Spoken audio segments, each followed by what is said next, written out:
Hello मेरे प्यारे बच्चों, मेरा नाम दीपक कुमार सरोज। हमारा जो लेक्चर चल रहा है वो 12th class chapter 10th vector algebra चल रहा है।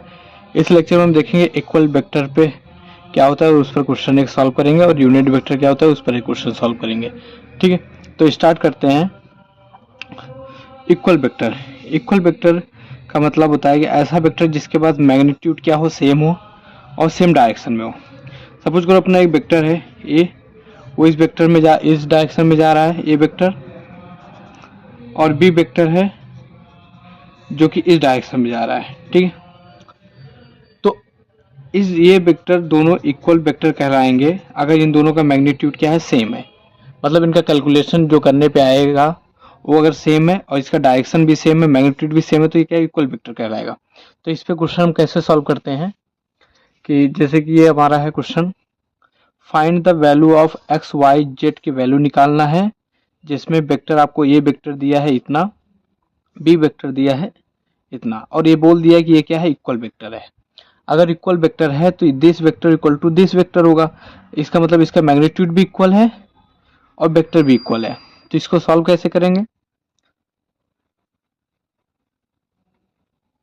हमारा जो वेक्टर ए वेक्टर हमें दिया हुआ है एक्स आई 2j z k, और हमारा जो दूसरा वेक्टर दिया हुआ है वो दिया है 2i yj k। ठीक है, अब इसमें बोला है कि A vector and B vector are equal. ये क्या है, इक्वल है। यहाँ पर आप बोलिए, देखिए ए वेक्टर और बी वेक्टर इक्वल है, तो इसका मतलब है कि ये वेक्टर जो होगा वो बी वेक्टर के इक्वल होगा। ठीक है, इसका मतलब है एक्स आई और 2j z के इक्वल होगा 2i yj और k। तो इसको जब इक्वेट करेंगे तो x इक्वल टू हो जाएगा 2, y इक्वल टू हो जाएगा 2 और z इक्वल टू क्या हो जाएगा 1। ठीक है, इक्वल वेक्टर में क्या होंगे, डायरेक्शन और मैग्नीट्यूड सेम होंगे। मतलब ये जितना होगा वही x के मैग्नीट्यूड जो होगा वही इसका भी होगा। i डायरेक्शन में तो i डायरेक्शन इसी भी रहेगा। z का जो मैग्नीट्यूड होगा, y का जो मैग्नीट्यूड होगा वही इसका भी होगा। ये y डायरेक्शन में तो y डायरेक्शन में भी होगा, के डायरेक्शन z डायरेक्शन में z डायरेक्शन ये भी होगा। मैग्नीट्यूड और सेम मैग्नीट्यूड और सेम डायरेक्शन का मतलब है कि डायरेक्शन जो है ये डायरेक्शन सेम होगा और मैग्नीट्यूड भी सेम होगा दो वेक्टर का। ठीक है, इसके बाद हम देखते हैं यूनिट वेक्टर क्या होता है। दूसरा वेक्टर हमारा है यूनिट वेक्टर। यूनिट वेक्टर कहता है कि ऐसा यूनिट वेक्टर एक ऐसा वेक्टर है जिसका मैग्नीट्यूड क्या हो, 1 हो। ठीक है, जिसका मैग्नीट्यूड 1 हो उसे कहते हैं यूनिट वेक्टर। तो किसी भी वेक्टर का अगर यूनिट वेक्टर निकालना है तो इस फार्मूले से निकाल सकते हैं। यूनिट वेक्टर जो डोनेट किया जाता है इससे डोनेट किया जाता है यूनिट वेक्टर। ठीक है, तो इसमें कुछ नहीं है, बस इतना आपको याद रखना है कि यूनिट वेक्टर क्या होता है, मैग्नीट्यूड सेम, मैग्नीट्यूड 1 होता है। यूनिट वेक्टर का मैग्नीट्यूड क्या होता है, 1 होता है, और उसको फाइंड आउट करने का ये तरीका होता है। एक वेक्टर और उसी के मैग्नीट्यूड से अगर एक वेक्टर को उसी के मैग्नीट्यूड से अगर डिवाइड कर दो तो क्या आ जाएगा, यूनिट वेक्टर आएगा। यूनिट वेक्टर इस तरीके से डिनोट करते हैं। इस पर हम एक क्वेश्चन सॉल्व कर लेते हैं। जैसे हमारा कह रहा है कि फाइंड यूनिट वेक्टर निकालो किसके डायरेक्शन में, इस वाले वेक्टर के डायरेक्शन में। ठीक है, तो इसको सॉल्व करते हैं। ये वेक्टर हमें क्या दिया हुआ है, ये दिया है। ठीक है, इसी के डायरेक्शन में हमें यूनिट वेक्टर निकालना है। ठीक है, यूनिट वेक्टर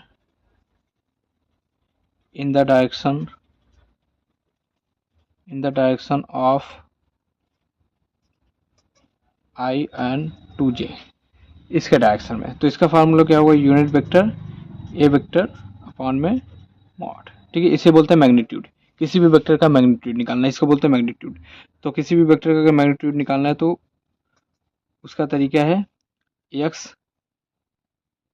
मतलब 1 का स्क्वायर और यहाँ पर प्लस -2 का स्क्वायर। ठीक है, तो ये हो जाएगा 1 का स्क्वायर 1, 2 का स्क्वायर 4, ये हो जाएगा √5। ठीक है, तो अब यूनिट वेक्टर जो निकालेगा वो कैसे निकालेंगे, ये क्या है अपना i है -2j और ये मैग्नीट्यूड क्या है, √5 आया।